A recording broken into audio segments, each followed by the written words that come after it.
Oi pessoal, tudo bem? Aqui é o professor Lucas e hoje a gente vai falar da última aula do bimestre, aulas 13 e 14, Geografia 2, livro 4. A gente vai falar sobre climatologia, sobre elementos, fatores climáticos, sobre os fatores, sobre as características, né, que influenciam nos climas ao redor do mundo. Tudo bem? Vamos lá. Tempo e clima. Para a gente começar a discutir, a gente tem que diferenciar o que é tempo e o que é clima. O tempo diz respeito ao estado da atmosfera de um lugar ou em um determinado momento. Por exemplo, se eu olhar agora para a janela, que está aqui na minha frente, eu vou ver um clima meio nublado, meio friozinho. Então, o tempo agora, nesse momento, está nublado, está friozinho. Já o clima é uma caracterização mais geral. Para a gente determinar o tipo climático de uma região, a gente precisa de muitos dados climatológicos, mais ou menos 30 anos de dados climatológicos para definir o clima de uma região. Eu sei que o tempo agora está nublado, mas eu sei que o clima também aqui da cidade de São Paulo é o clima tropical, né? Tropical de altitude ou tropical semi-úmido. Tudo bem? Então há essa diferença. Tranquilo? Por essa razão, o Max Sorre, que é um teórico, né, francês, ele vai definir o clima como uma sucessão habitual dos tipos de tempo em um determinado local da superfície terrestre. Então, o clima são sucessões dos tipos de tempo em determinado local da superfície terrestre.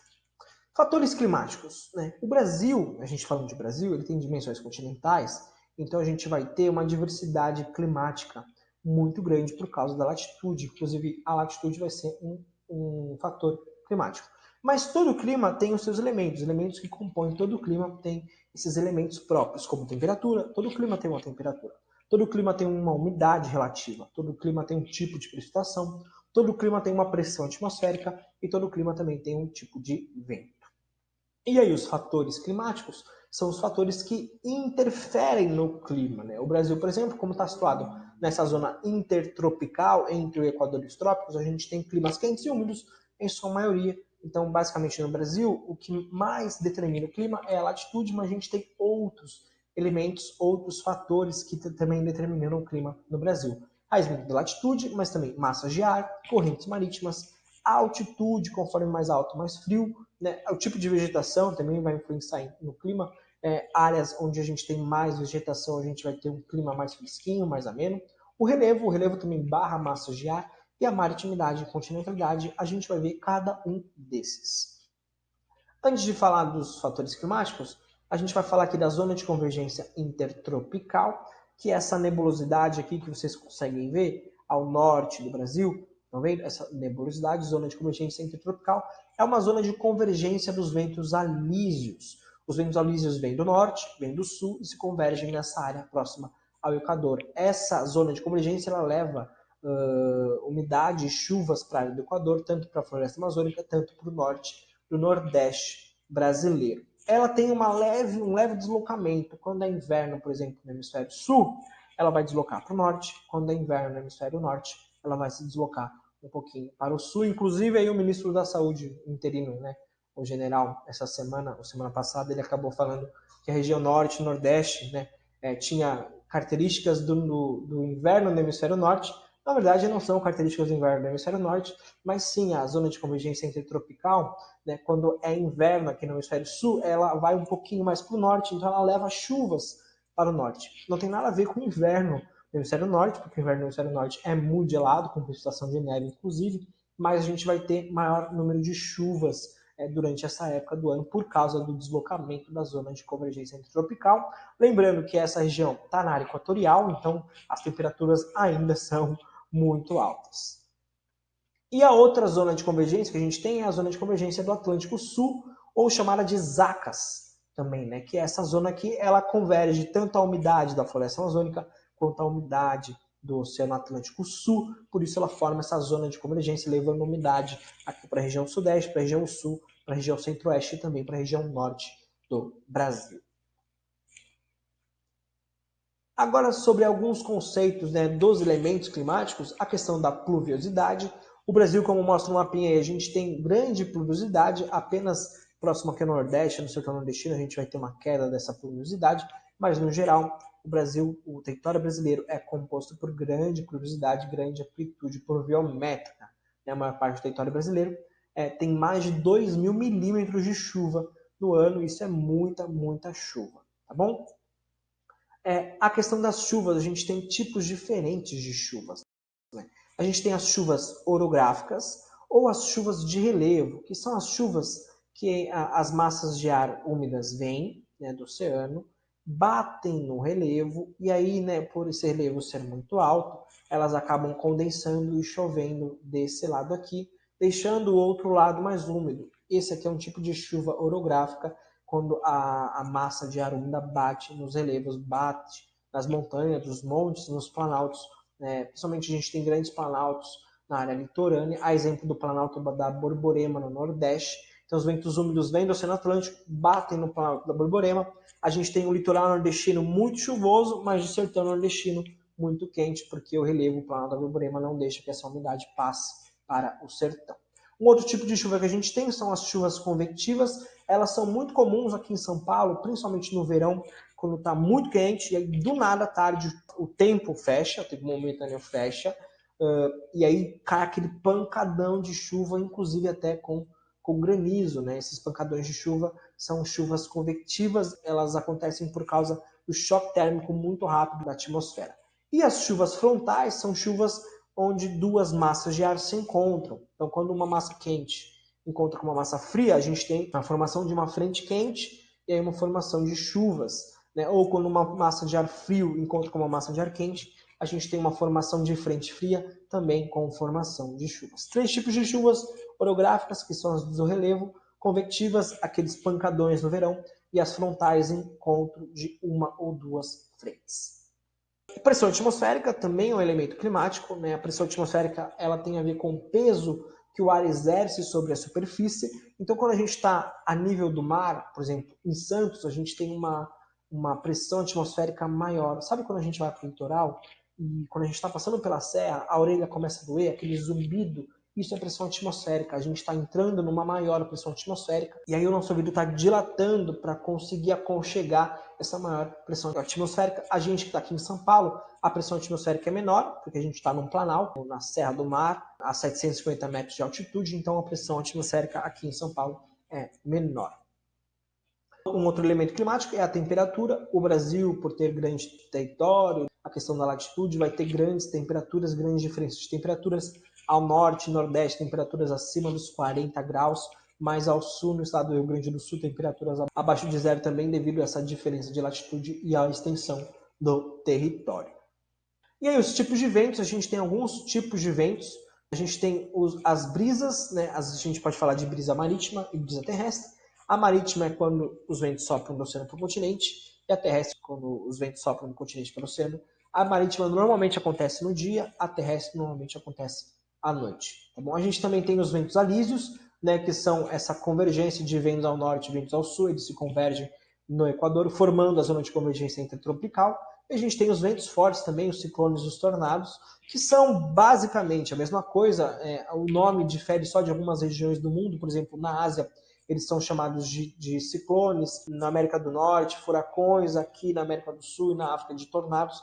Então, eles têm basicamente a mesma constituição, mas diferentes nomes ao redor do mundo. O ciclone e o tornado são ventos acima de 100 km por hora, já os furacões e os tufões são tempestades ainda mais fortes, acima de 200 km por hora. Como se forma um furacão? Né? Tem a questão da baixa e da alta pressão. A gente sempre tem uma baixa pressão no meio, né, no olho do furacão, onde o ar quente está subindo. Quando ele sobe, ele condensa, ele vira tempestade, e essa tempestade é divergente, ele desce, né, formando uma alta pressão fora do tornado. Então tem sempre uma baixa pressão dentro, onde o ar quente sobe, e uma alta pressão fora, onde esse ar frio desce, dispersando os ventos frios aqui na formação dos tornados, dos furacões. O tornado são quando eles acontecem no continente, né? Os furacões, os ciclones, eles costumam acontecer mais nos oceanos. Massas de ar também, agora falando de fatores climáticos que influenciam no clima, a gente tem massas de ar quente, massas de ar frio. No Brasil, no verão, a gente tem algumas massas de ar, no inverno, outras massas de ar. Resumindo, né, as massas de ar continentais, elas são secas, e as massas de ar atlânticas ou oceânicas, elas são úmidas. A gente tem uma única exceção, que é a massa equatorial continental, né? Ela é continental, ela deveria ser seca, mas ela se forma na Amazônia, e a Amazônia é uma floresta muito densa, muito grande, muito úmida, vai deixar essa massa equatorial continental úmida. Tudo bem? Então, no verão, a gente tem a atuação das massas úmidas equatoriais, a equatorial atlântica e a tropical atlântica, enquanto a equatorial continental também vai estar atuando, porque ela é úmida e o nosso verão é bastante úmido, enquanto que a tropical continental vai estar menos atuante. No inverno, a gente tem menos atuação das massas úmidas do Equador, mais atuação aqui da massa tropical atlântica e aí a entrada da massa polar atlântica, que é a que vem lá da Antártida, trazendo frio, né, para a região sul, para a região sudeste, para a região centro-oeste, e ela pode chegar até a região norte também. Outros fatores climáticos, a altitude, né? Quanto mais alto, menor a altitude, porque isso tem a ver com a pressão, com o ar rarefeito. A latitude também, um outro fator climático. Nas áreas próximas ao Equador, nessa zona tropical ou zona intertropical, a gente vai ter temperaturas mais altas. Depois a gente tem as zonas temperadas, com temperaturas mais amenas, e as zonas polares, né? Polar ártica ao norte, polar antártica ao sul, com o clima mais gelado, mais frio. A maritimidade e a continentalidade, a diferença é que em cidades litorâneas, em áreas litorâneas, a gente vai ter um clima mais fresco, um clima mais ameno, uma amplitude térmica menor, porque a água ela retém mais calor. Então de dia faz 40 graus e de noite a água vai liberando o calor mais lentamente. Então essa diferença entre a máxima e a mínima não vai ser tão grande. Se fez 32, vai fazer uns 28, uns 27 durante a noite. Já no continente, já em áreas desérticas, por exemplo, a gente sabe que o deserto, quando anoitece, ele tem temperaturas abaixo de zero. Porque o solo, porque a areia, ela libera o calor mais rapidamente. Então, de dia faz 40 graus, 50 graus. De noite, quando esfria, a temperatura baixa, a areia, né, libera o calor rapidamente e aí chega a menos 0 graus a temperatura no deserto à noite. E aí a gente tem as correntes marítimas, as que atuam no Brasil. A gente tem uma grande corrente quente aqui que atua por quase todo o litoral brasileiro, que é essa corrente, a corrente do Brasil, e uma corrente mais fria aqui, mais atuante na região sul do Brasil, Porto Alegre, Rio Grande do Sul, Santa Catarina e Paraná, mas no geral é essa corrente quente que banha os oceanos no Brasil. Aqui a gente tem um mapinha das outras correntes marítimas ao redor do mundo. Então, algumas correntes quentes importantes. A do Brasil, a corrente do Golfo, que vem aqui na costa norte da América do Sul, né, passa pelo Caribe, passa também pela costa dos Estados Unidos e leva águas quentes aqui para a região norte da Europa. Por isso, os invernos aqui próximo à Inglaterra não vai ser tão rigoroso, porque a corrente do Golfo leva essas águas quentes para a região norte da Europa. A gente tem a corrente equatorial aqui do Pacífico, a corrente equatorial aqui também do Índico, a corrente australiana leste, né, aqui também, que traz águas quentes da corrente equatorial do Pacífico. Essa corrente também próxima aqui ao mar do Japão, no Oceano Pacífico. E a gente também tem correntes frias importantíssimas, como a corrente de Humboldt, que banha toda a costa da América do Sul, Chile, Peru, a corrente da Califórnia, aqui nos Estados Unidos, a corrente das Canárias, né, no norte da África, a corrente de Bengala, aqui no sul da África, e as correntes polares ao norte, as correntes polares ao sul. As correntes frias sempre vão vir dos polos, né, ou do polo ártico ou do polo antártico. E aqui, para fechar a aula, eu trouxe um mapinha dos climas do Brasil, dando um gostinho do que a gente vai ver nas próximas aulas, que são sobre os climas. O Brasil tem basicamente 5, 6 grandes climas: clima equatorial, clima tropical, clima semiárido, clima subtropical e o clima tropical de altitude. Climas quentes e úmidos, né, em sua maioria, a não ser o semiárido, que vai ser um clima quente, mas aí com pouca chuva. Tudo bem, pessoal? É isso. Assistam a aula, anotem as dúvidas, façam as atividades. Vocês têm até sexta-feira para entregar todas as atividades e também façam a última atividade, a provinha dos capítulos de GEO 2. Tranquilo? É isso. Muito obrigado, valeu e tchau, tchau.